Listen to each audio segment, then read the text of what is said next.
أنا لمياء عواد مواطنة مغربية، تعرضت depuis 2019 إلى جريمة اختلاس أموال من بنكة فرنسية دوميسيليي à كازابلانكا،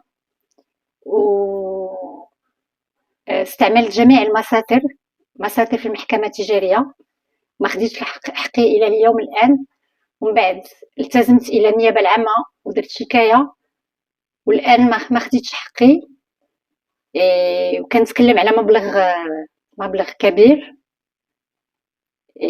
وبغيت نعرف شكون هاد الناس اللي كيحليو هاد الناس اللي شفروني وسرقوني وخداو لي حقي واموالي في المغرب.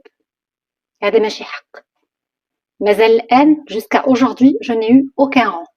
je comprends pas كيفاش كاينه بنك في المغرب كم هاد البنكه اللي خصها تحافظ على اموال الناس وتحفظ qui doit préserver les fonds et assurer les fonds ديال الناس. كيفاش الان الناس كيحميوهم؟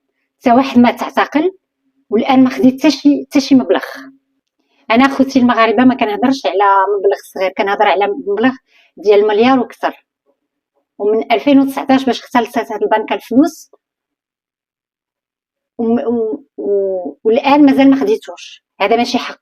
انا بغيت نعرف شكون هاد الناس اللي كيحميو هاد الناس اللي سرقوا لي اموالي وشفروهم، وبغيت نعرف شكون اللي داير هاد الشيء، وكنطالب حقوقي في اقرب الاجل. ما يمكنليش نبقى نتسنى.